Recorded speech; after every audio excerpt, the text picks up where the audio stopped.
What's up, everybody? You are listening to Come On Man, a 3% Man podcast. I'm your host, Paul Bauer, and I am on the road to being a 3% man just like you. If you're new to the show, this is a podcast for fellow students of Corey Wayne's book, How to Be a 3% Man, and for men who just want to be better in general. We talk about dating, gaining wealth, being happy, and using the law of attraction to get everything we want in life. What's up, everybody? Welcome back to another episode of Come On Man. If you are listening on iTunes or on Apple Podcasts, please give us a 5-star review. It helps more than you know. Otherwise, if you are listening on other platforms, be sure to subscribe. And if they have a way to review us, please give us a good review on there as well. If you are watching on YouTube, not only should you subscribe, but you should also hit those notifications so that you get notified whenever there's a new episode, which is every Monday.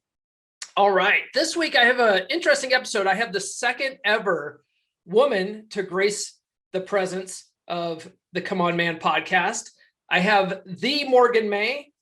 She is an up-and-coming TikTok star. She has some very compelling TikTok videos. She is a former feminist. She is a former vegan. She's gone completely in the other spectrum. It's actually pretty fascinating. She's sort of red-pilled now. She's an interesting individual. So I had to get her on the podcast. So I will bring you that conversation right after these words. If you guys are anything like me, you're tired of going to grocery stores, buying grooming products that are designed for men, but they just suck. Or they smell girly. I also hate going to expensive department stores like Macy's and getting cologne that makes me smell like a little bitch. I want to smell like a fucking man. And I think most women want their men to smell manly as well. And that's why I've partnered with Duke Cannon. Duke Cannon has products for men. They have products that make you smell manly as hell. They have big ass bars of soap. They have really thick body wash. They have beard oil and beard balm, hair care products. My favorite is their big ass bar of soap. Smells like naval supremacy. It is awesome. And I also buy all of their liquid cologne. It really makes you smell manly, and they have tons of different fragrances. In fact, I have some for each day of the week. Also, when you purchase from Duke Cannon, some of your purchase goes to help out veterans. And if you use duke.comeonmanpod.com, link is in the description, you get free shipping. Win-win. This stuff smells so goddamn good, and the ladies love it.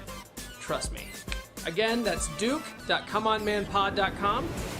The link is in the show notes.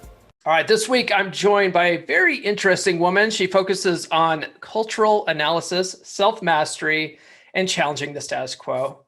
She's also pro-woman, but an anti-feminist. Her name is Morgan May. How's it going, Morgan? Going well, Paul. How are you? Doing good. So I obviously got that opening bit from your website, themorganmay.com, but we talked about this a little bit offline. No, we didn't talk about this part offline, but what does it mean by challenging the status quo? What are you challenging exactly? So I feel like in popular culture and kind of mainstream narrative, there's kind of a really big bias one direction. You know, like if you don't identify as a feminist, it's kind of shocking. If you speak out against veganism, you hate animals, you know, if you're vocal about your viewpoints that kind of deter from the mainstream, you know, you're kind of looked at crazy. And so that's the status quo. It's like whatever the mainstream is, wherever, you know, the establishment is kind of taking everyone. I'm just kind of challenging some of those ideologies and doing it from a place of personal experience, kind of having been in the ideologies for years and years and now kind of out of them. Got it. Yeah. Okay. Yeah. I try not to get too political on the podcast, but I mean, it's pretty clear. I think everyone would agree that the like mainstream media, the news, you know, television, everything like that definitely leans pretty left on everything. Pretty much everything. So so if you're and the funny thing is too, like, because I like to consider myself like an actual feminist, right? Like I feel like if a woman can physically do something that a man does and she really wants to do it, she should have every opportunity to do it. I don't think that, like, for instance, like with police departments and fire departments, where they've had standards for years, standards that are set there because lives are on the line, that those standards should be minimized for women just to accommodate women so that everyone can be hashtag equality. Because then it's not equal. I totally agree. Yeah. It defeats the purpose of having those to begin with. Like you said, like lives on the line. Why would you want to kind of bend that if it could potentially put someone at risk? Yeah. I mean, and then I'm sure there's plenty of women out there that are like crazy buff and, can deadlift 300 pounds that could easily do those challenges. And if that's what they want to do, then I feel like they should be able to do it. But I feel like what is currently being defined as feminism is less about equality and more about hating men. Would you agree? Yeah, I do agree. And I'm kind of in alignment with you. I mean, I think every human should have equal access to all other humans. Like there should be no barrier to entry if, like you said, if a woman wants to do, something very physically strenuous, she should absolutely be given that opportunity. But I have a problem with is the kind of narrative behind feminism. It's not just hating men. I mean, that is totally a symptom, and that's kind of like this covert emotional manipulation that kind of happens throughout all the narratives. But they really tell women that unless you're doing or pursuing the same things that men pursue or have pursued historically, we're not equal to them. So unless we're, vying to be CEOs, and unless we're, playing in these historically boys clubs, which is fine if you want to do it, but like the word equality really bothers me to begin with. It's like comparing apples and oranges. Are they equal? Like, yes, they're both fruits, but like, do you have a completely different flavor profiles? Like they're complementary in a fruit salad. Like they're not the same. You know what I mean? So it's just, this whole word in general, I have a problem with, but yeah, I have a problem with feminism selling this idea that unless we're doing all the things that men are doing, putting women in the context of men, that we're not equal to them, which is just like BS. I really like the fruit salad analogy. I've never I just came up with that. Genius. Yeah, I've never heard it put that way before. So I mentioned your blog, themorganbay.com. You haven't written on your blog in a while though. And I think your last post was at the end of December. And then same with your YouTube channel, which is interesting because you really don't have a lot on your YouTube channel, but you already have like way more YouTube followers than I do. Like, ouch, but, I had a secret life in college where I posted makeup videos. So it was from like 2009, 10.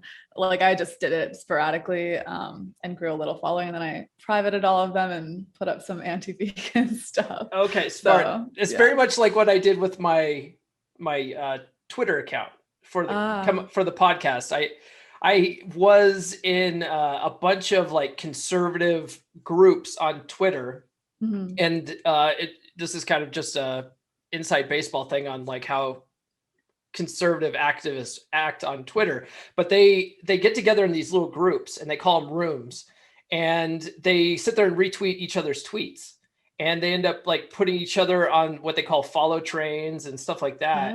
And it becomes this huge community, and you just amass like tons of followers. So on my Twitter account, I have like, I don't know, 20,000 Twitter followers, but they're all from that. And then when I kind of was like, you know what, politics is just really negative. I want to get out of that. I changed that account to be for the podcast. And so I still had all those followers. So yes. Sweet. You're working for it back then. Good. Same kind of thing. Why give up all those followers when they're already there? Clout. But you've already built up. But you sort of gave up on the YouTube channel a little bit, it seems like, in the blog. And so you just decided to pivot and move towards more of TikTok then? Yeah, first of all, consistency is like my Achilles heel just as a human being. I need to like stay very, very disciplined if I want to keep up with something. But the thing is with blogs and YouTube, it's not, you don't get like immediate gratification. Like you're putting out work and only a very few people are seeing it. So I think it inhibited me from really wanting to put stuff out there, because it's kind of like, for what? Is it in vain? Is it just for my creative process? Which is great. I mean, I love writing, and I had this feeling that I had to just share my vegan story. There at the time, there were a lot of like ex-vegans kind of coming forward on YouTube, and I wanted to be part of that conversation. But TikTok was a total game changer for my, like, how I make a living is with marketing. And so I've been on the pulse of all these new kind of ways that people are growing their audience and different strategies and whatnot. And I've been hearing so much about it. But I'd always had a really bad taste in my mouth about it, just because I just thought of it was like 14-year-olds dancing. But then I heard Gary Vaynerchuk talking about it, and I was like, if Gary Vaynerchuk is talking about TikTok, I need to really consider it. And so I spent some time on the app, as we do, just falling in like TikTok chaos for hours. And then I responded. I literally had made some content because I just like wanted to experiment with that kind of style. And the one video that I made where I was in like a greasy, messy bun, no makeup, like turtleneck, like not cute. It was like a stitch. It was a girl asked like, what piece of knowledge would you wanted to bestow on like your younger self, basically. And I made a response to that, and it didn't blow up. I mean, it blew up for where I was at, but it got a ton of traction, a ton of comments, and it was inspiring to keep like the conversation going. I was really compelled by the comments, and I had things to say about the topic. So that's kind of how it started. Yeah. I think I found your TikTok because people randomly tag me in everybody, all sorts of TikToks. And they'll just like, and you were talking about red pill guys. And you were saying something like, okay, red pill guys, tell me this, you don't like women because they're gold diggers and they're hypergamous and stuff like that. But at the same time, if a woman wants to, have those traditional values or something, it was something along those lines. And someone tagged me in that, and I was just like, yeah, I mean, she brings up a very good point. Like, what do you want me to say here? You can't have it both ways sometimes, right? Yeah, I think, I think in any ideology, there are some components of red pill that I validate. Like there's a lot of natural order to it. Like I don't discount the entire thing. I think some people, like any ideology, take it very far. It feels very woman hating sometimes. It feels just like dark, and like there's a lot of pain there. But for the most part, I think in any ideology, you'll find contradictions. Feminism just has a ton of contradictions. Red pill, I find, has a ton of contradictions. And I see it in my comments when people respond. It's like I'm constantly just getting qualitative insights, qualitative data to kind of keep my pulse on those communities. I think men are shamed for their dating standards, but I think women, it's more accepted that women have to be beautiful, and then that incites male attraction. But whenever women talk about finances at all, it's like so shameful. And you would think that like a community rooted in things like natural order and biology and whatever would be more accepting of, prioritizing finances, but they're not accepting of that either. It's like, I was just making commentary on that. Well, it's interesting because I've read some red pill books. I agree with some of it. Some of it, I feel like it's more complicated than they make it out to be.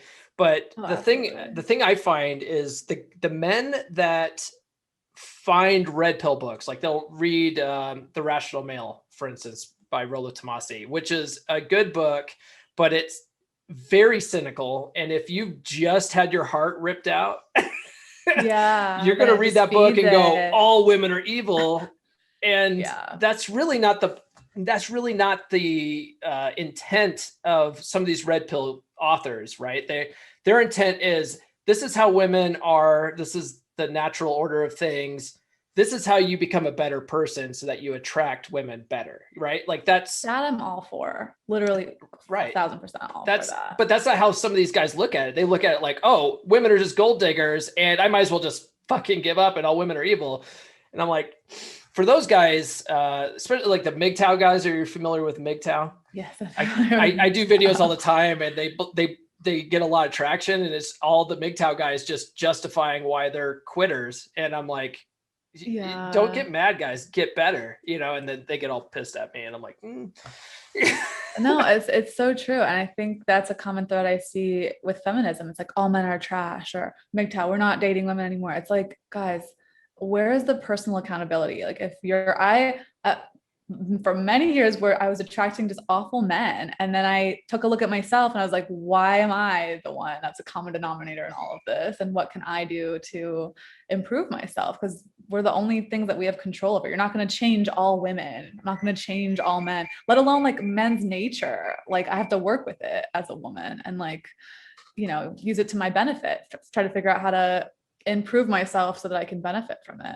But I think, there's a lot of victim-y mentalities I see. And there's a lot of anger at like, what, it's like all women, like, okay.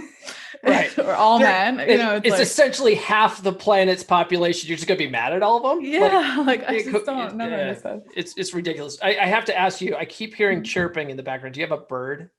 I don't have a bird, but I have a bunch of trees around my building, and they're very loud birds. I'm sorry. If it's coming into your podcast, it's like they wake me up. It's okay. I'm sure someone's gonna ask about, like, is that a bird in the background? Yeah. Those are birds in the background. Enjoy the sounds of nature.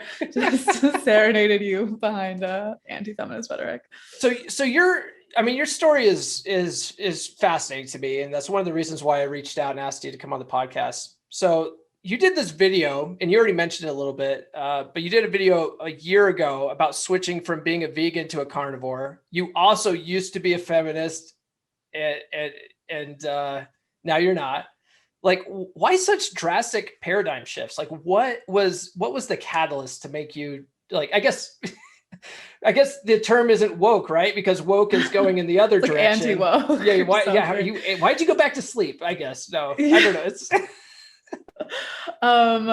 so funny. Well, I mean, first of all, I am a pretty extreme person. So like, I've never really been in the middle of things. Like maybe when, a part of my story is I was on medication that kind of doled me out. Maybe during that time, I was more like, I just didn't care. I was more apathetic. I wasn't very curious, but in general, I've always been like deeply feeling, deeply passionate, like just very extreme, kind of black and white.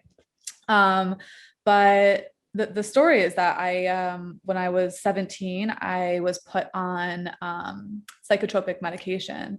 And it's an important part of the story because 1 in 4 women today are on these mind altering meds, whether it's Adderall or antidepressants. It's kind of this like hidden force. It's like no one is outright talking about it. It's all behind your cabinet, in your purse. You take it in the bathroom. Like it's just this behind the scenes influence that has control over like 25% of the female population, and men too. I just met a guy last week who's getting off of meds.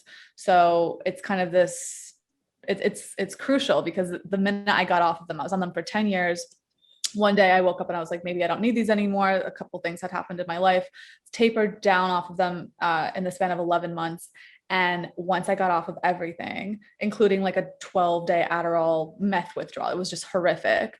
I was kind of like, what just happened? And not only was I withdrawing, but I was using CBD, like a hemp-based CBD, to help me with these like literal meth withdrawal symptoms. And I was like, how is it that a doctor has prescribed this medication to me for 10 years legally, and this plant that's shrouded in so much controversy and it's basically illegal, like it's barely legal, hemp is barely legal, just like healed me and got me out of this like awful state? And it literally like broke my brain. And I was like, well, if this was a lie, if they told me like I needed these pills my whole life if I wanted to be productive, but they only made me worse, and then this plant just like healed me, what are the implications of that? And like, what else kind of is a lie? So it started me just questioning everything, questioning all of my belief structures, not all at once. It was like very kind of one after the other over the span of maybe 3 or so years. Veganism was the last thing to kind of go.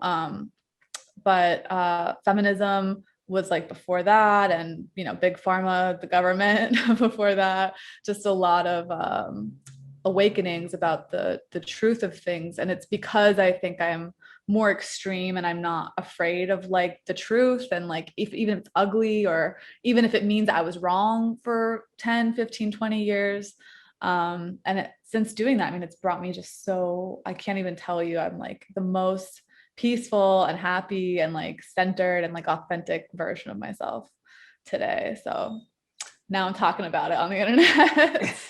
No, I got it. So yeah, I feel like psychotropic drugs are a little overprescribed nowadays. Oh, It's almost like totally. doctors give them out like candy, and I feel like again, we're going down a political rabbit hole here, but there was just a mass shooting, right, in Mhm. Colorado here.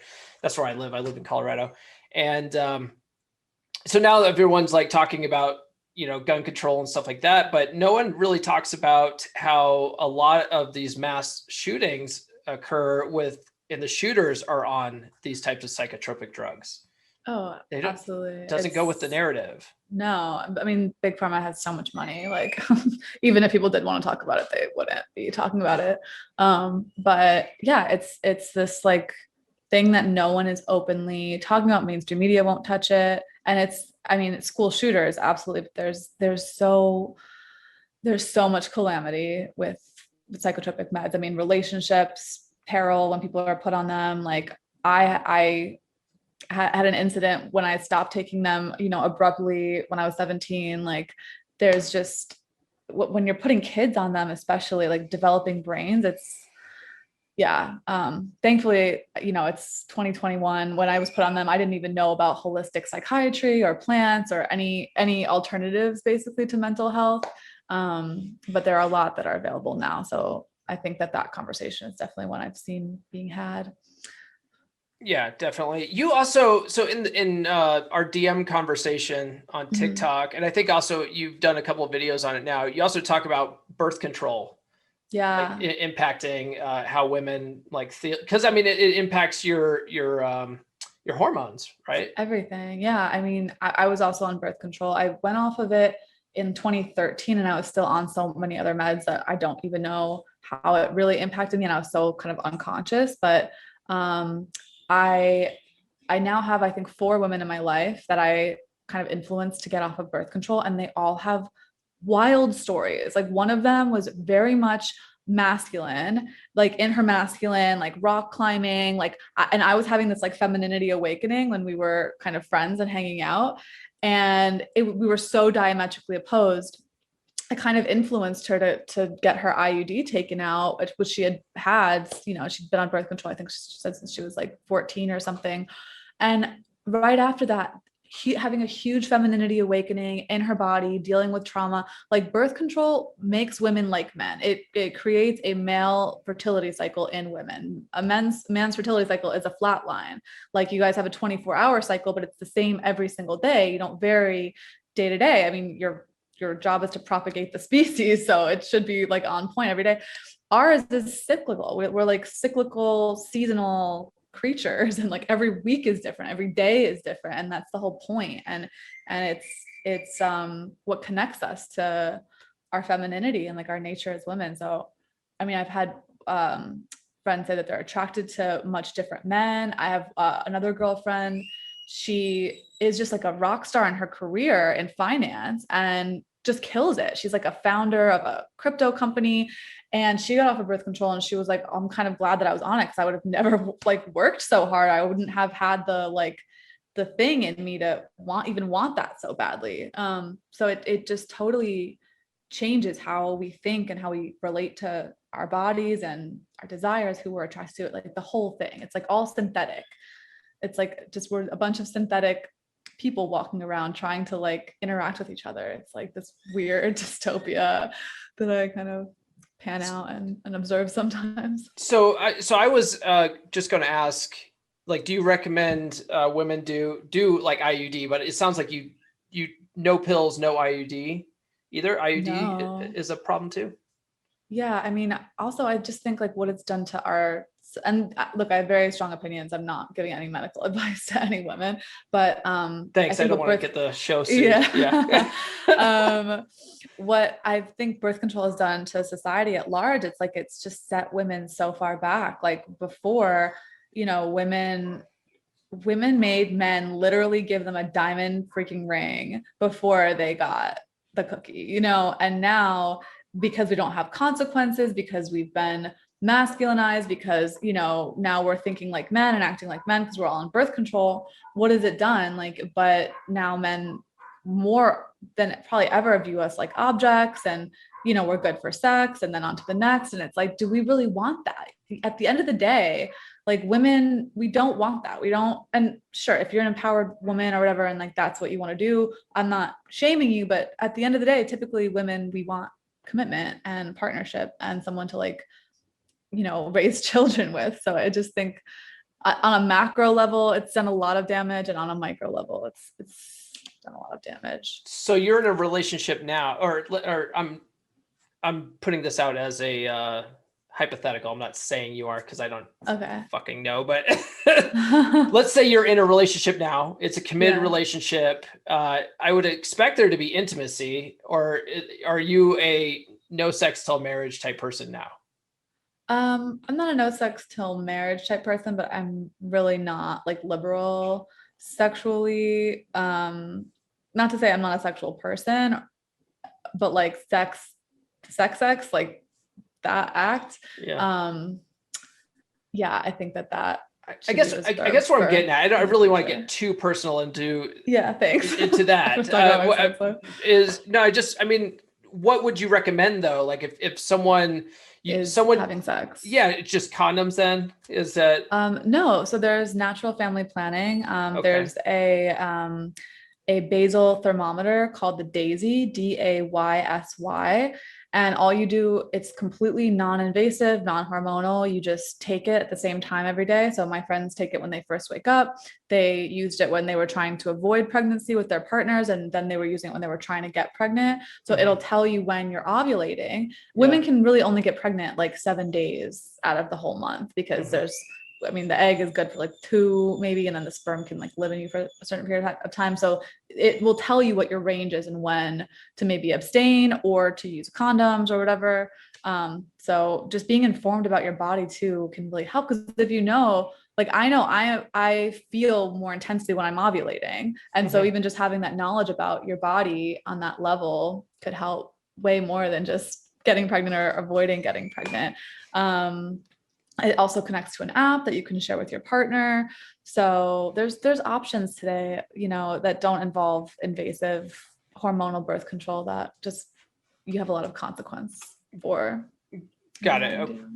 Because so I usually recommend to the guys that listen to the show, I make TikToks about it, where I feel like men really should, especially if they don't want to be a single dad, they don't want to be a baby daddy, they don't want to have to be paying child support and stuff like that. Like, then you need to take control over your own fucking birth control and not necessarily leave it up to the woman. Like, you need to provide the condoms. You need to, and if you're like me, where, you already have kids, you don't want more kids, like, then you need to go get a vasectomy. Like, you need to go take care of shit yourself and not rely on her to do it. Cause there's women out there that, they're on the pill, but like they forget, that happened to an ex-girlfriend of mine. Her daughter got pregnant because she ran out of the pills and then was too lazy to go get her prescription refilled. And then she ended up having sex in between, and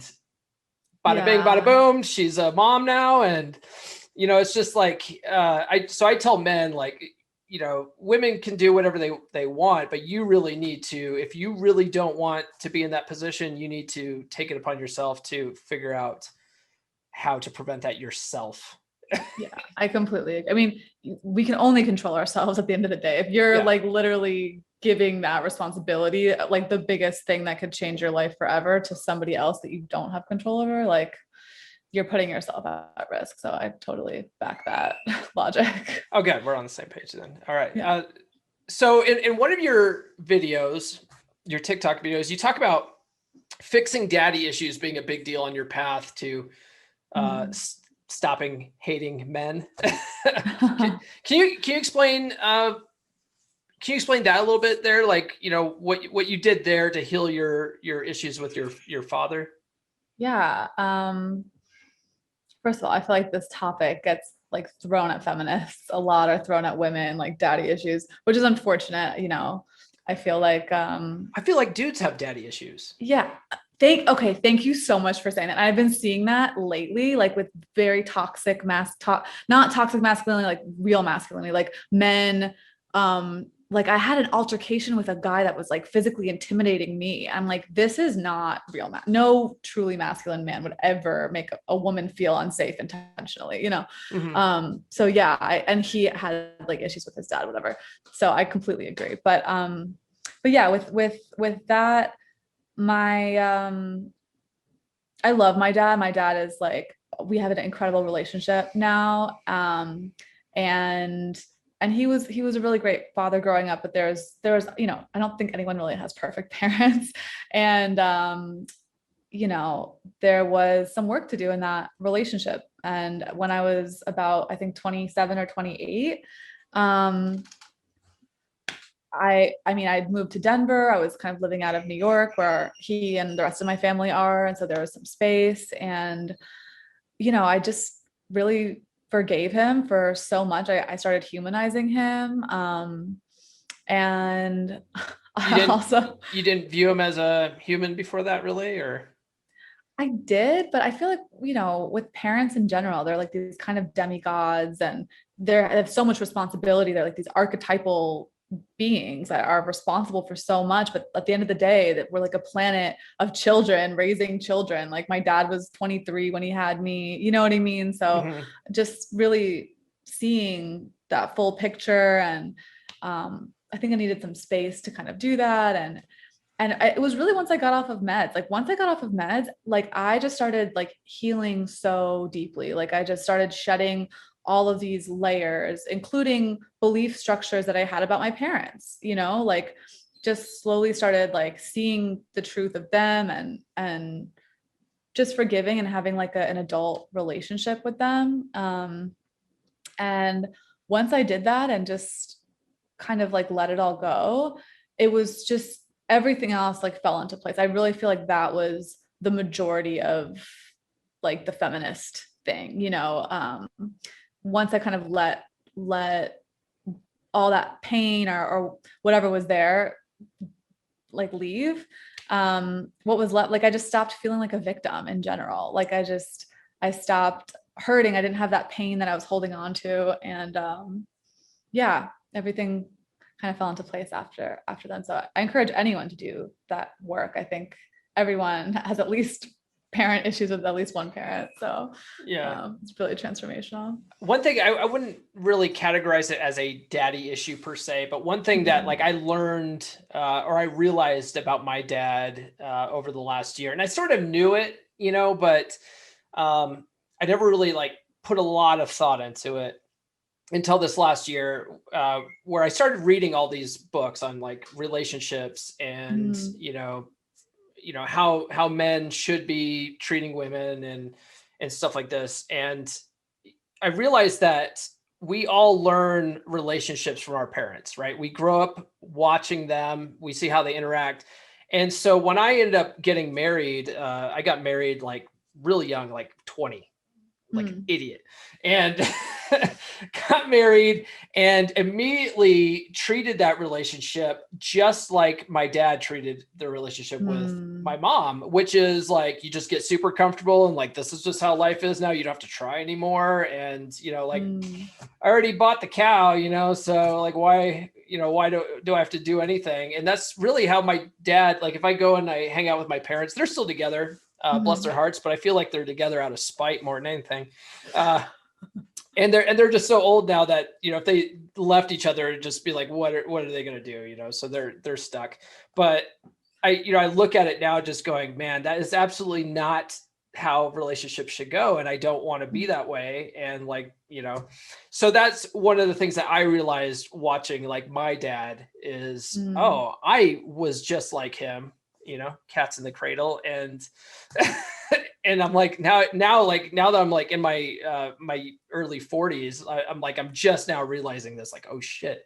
Isn't it So terrifying? it is terrifying. It's so terrifying. I like see my mom and me sometimes, or like my dad, and I'm just like, I am literally the product of these two humans. And there's like, there was this like like formula for like my personality. You know, it's like how much of it is even free will if I'm just like, Yeah. it's all subconscious. Yeah. So now, like, having realized that and having two children of my own, they're you know, my daughter's 16, my son just turned 12 today. uh I'm like, I've got to teach these kids that not to be like how I was when I was with their mom, and like, don't be like grandpa, like this is how you should be. And so I'm in this sort of awakening myself, you know, and I'm trying to like, oh Wow. God, I've got to show my kids the right way so that they have a much easier time, you know, at an earlier age. Yeah, that's how you break generational stuff, you Yeah. know, by like waking up and then making those changes. That's awesome. Waking their little butts up. So you did a Stitch TikTok about why men shouldn't go 50-50 on a date, because, you know, for women to be in their feminine, men must stay in their masculine. You described that as providing protection, procreation, and provision. And when I was listening to that, I was like, the three P's. Yeah. So I don't know if you got that from somewhere or you made that up on the spot, but I was like, oh, that's amazing. Three P's. So now the media really pushes the idea that women should be strong and independent, that they don't need no man to provide for them.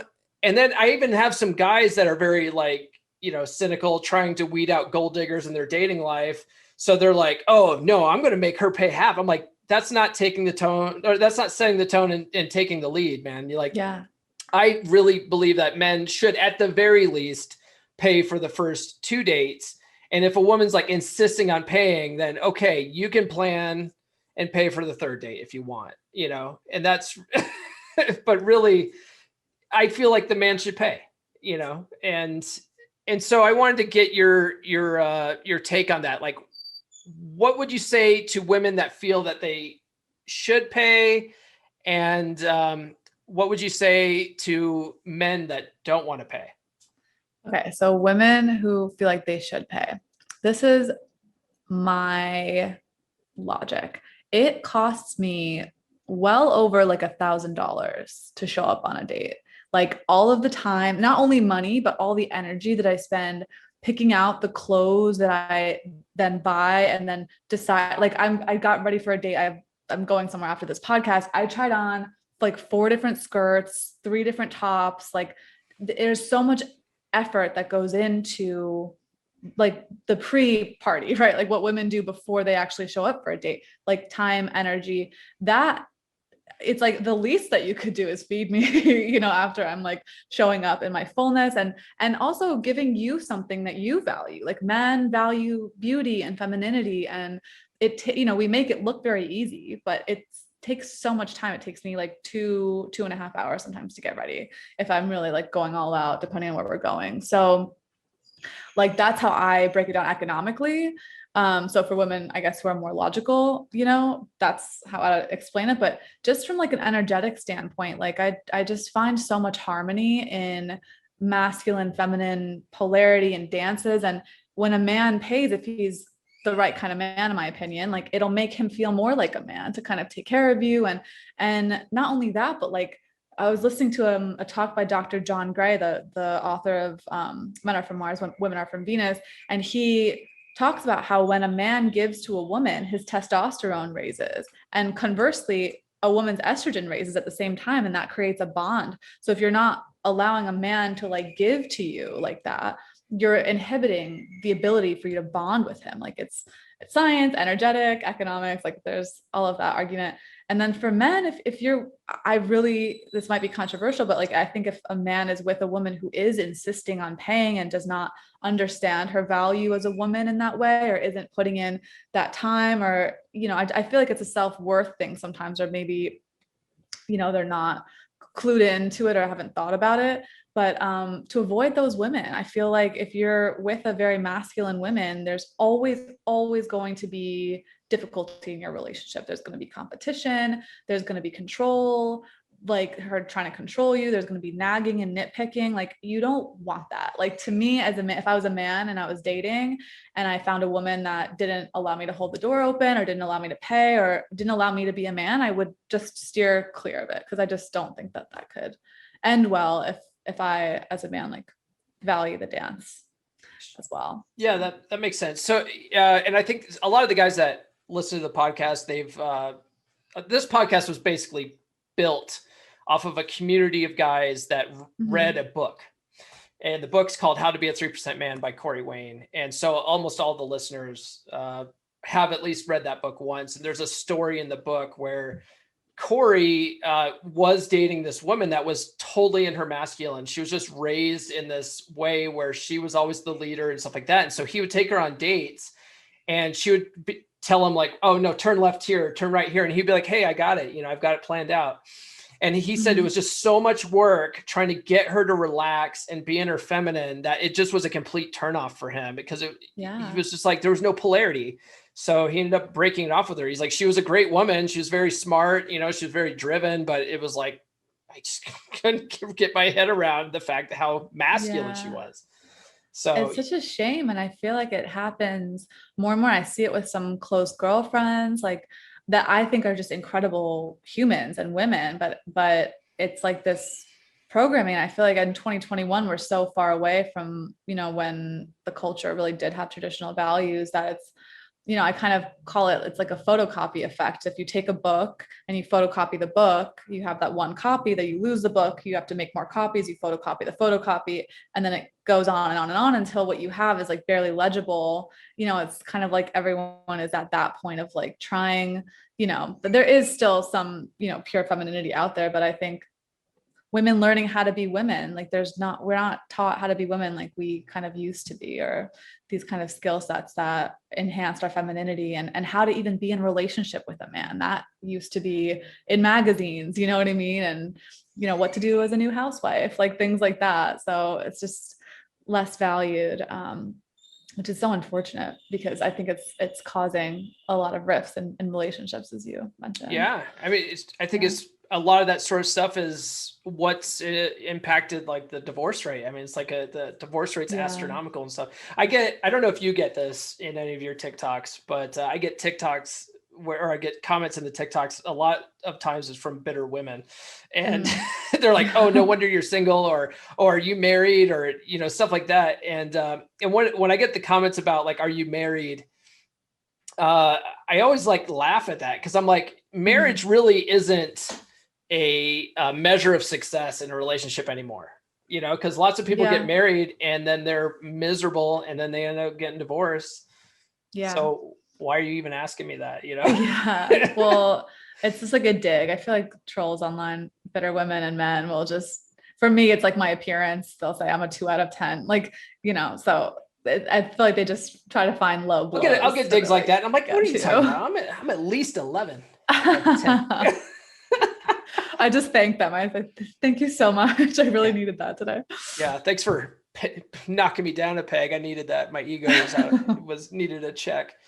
So funny. It's ridiculous. So I speaking of marriage and divorce and stuff like that. So me having been through a bad divorce and having to have paid gobs of money and alimony, I can sort of see why some of these guys are bitter towards like marriage and stuff in general.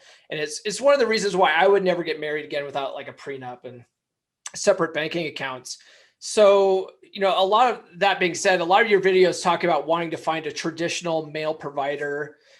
So you can eventually, be a stay-at-home mom, be in that traditional role. Do you think the divorce rate being so high and the courts being so unfavorable to men in divorce these days that it's harder to find a man willing to do that? I think it's a good question, because I do hear this rhetoric a lot on the internet. And I'm not invalidating that divorce sucks, and it really sucks for men. Like I went through I mean, you would know more than me, but my parents got divorced, and what happened to my father during that time was just horrific looking back. He like we were taken away from him. My mom brainwashed all of us to hate him. We didn't speak to him for months and months. The court ordered that, and like she was just giving so many lies and the money. It was just like a nightmare. But I use the case of my dad as just an example of like 8 years later, after that, just night, it was traumatic for him. Like I'm sure, he's now remarried to a beautiful woman. She's younger, and I've never seen him so happy in my life. Like he's literally the happiest that I've ever seen him. So while I do think that yes, like protect yourselves. I'm totally an advocate for prenups. I'm not gonna get married without one. Smart. I think it protects both it absolutely people. protects, yeah, 1,000%. But it's not, I think really finding a true life partner is so valuable. And there's a lot of, stats to support that. And,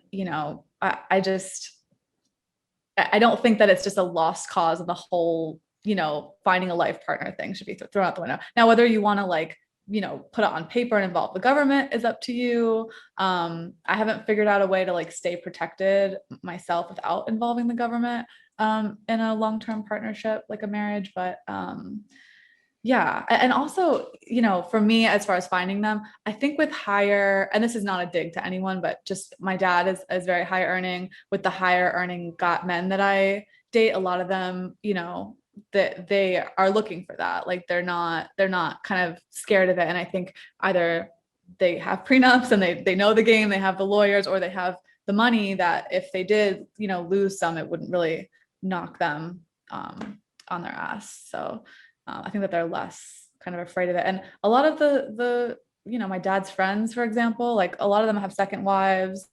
I've just met a lot of guys that have gotten remarried and get multiple wives. Got it. Yeah. I mean, second really wife, but you mean they're divorced and they got divorced. remarried. Yeah, okay. I was like, oh, are they Mormon or? No. Okay. We could have that conversation. I've been thinking about that, how that's probably more a natural order than just straight. Oh my God. We could touch on that for a second. Yeah. When I was married and miserable, my now ex-wife was really into that show, Big Love.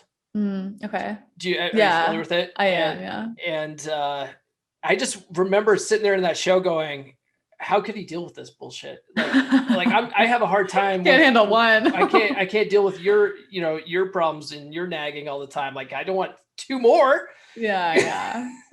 I feel like, I don't know. I don't think it's quite like that in those types of religions, because I feel like those women are raised a little more traditional.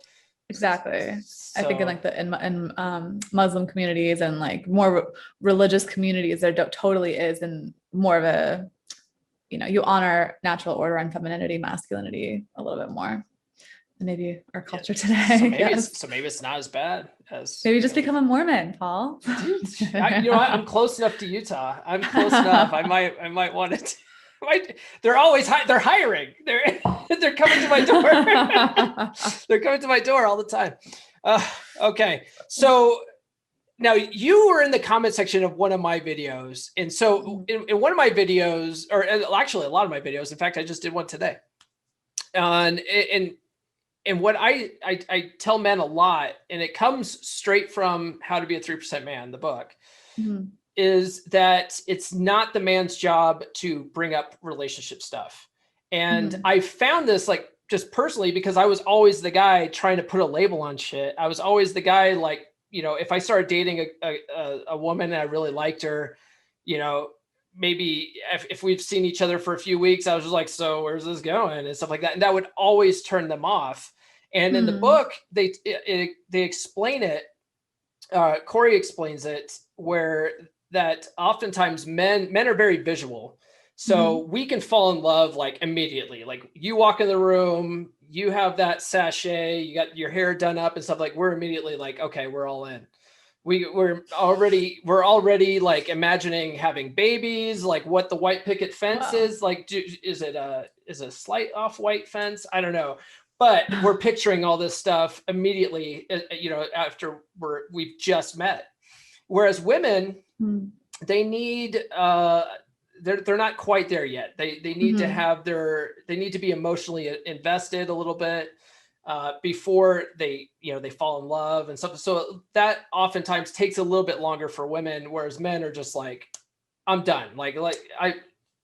You had me at hello, and so in the book, he says like, look, too many guys rush into that and it turns women off. So he recommends just provide the fun, take her out on dates, be consistent, have fun, hang out, have fun, hook up. He talks about, and then he said, typically around the, date or week seven or 6 or 7, that's when she's going to start. If she's mentally there and she's already thinking about a relationship, like she's thinking about it, that's when she'll start bringing it up. And she usually will bring it up very subtly, we've been seeing each other for a while, like, where is this going and stuff like that. And so he says, that's when like you can't even assume that she even wants a relationship. Then you need to pry it out of her, you have to say, well, what do you mean? What do you mean by that? And so that's where I talk about that. And one of your comments, you were like, no, men need to bring it up. And I just wanted to know your point on that. Well, with all that context, yeah. I actually agree with you. Okay. But up to a point. So we do need time. Like there's like a lot of little tests that we do and a lot of like things that we see, and we need to, time builds trust. We get to get a feel for your character, what it's like to like be around you. But the way I see it is like men are the pursuers, you're the hunters. So I'm not ever gonna like I feel like, and men are independent. And so I would never want to like control a man or, move the needle if he didn't want to move the needle. Like you guys are the leaders. And so if I'm going to trust you to lead me in this relationship, I'm not going to be the one to like move the needle. I think that maybe there's like feminine ways, if you're picking up signs that she is into it, if like she's saying we, and it is around week 7, 8, like there's time. It's not like week 3 or date 2 or 3, See, men are retarded though. Men are retarded, and we will at week 3 go, so like, I'm not dating anybody. Are you dating anybody? If you're not dating anybody, maybe we should be, maybe we should put a label on this. So I feel like that. Well, it's not stupid. Like the thing is, like, we like it. Like we like to feel desired. We like to know that like you are into it and like all in, like that feels good for us. But like then giving us the space to discern and test and do, vibe checks before we kind of take ourselves off the market. This is why I kind of like rotational dating. So like no one really comes off the market without a proposal first. So, everyone's kind of dating and there's no, because it's like if I come off the market for you, now I'm taking away that time that I could be spending with other people or like working towards my future and securing my future. But if all that pressure. You're talking about like dating multiple people? Yeah. Yeah. We call it spinning plates. Women call spinning it dating. Plates. Yeah, women just call it dating. Men call it spinning plates. It's funny though. I never used to date like this. Like I was more like one at a time, but it's just not as efficient. It's not. So, I'm glad that you bring it up because my whole life it was, I like this one girl and I'm going to put all my time and energy into her. And then like, when she blows me off or whatever, like all of a sudden I'm heartbroken. Now I'm going to start all over again.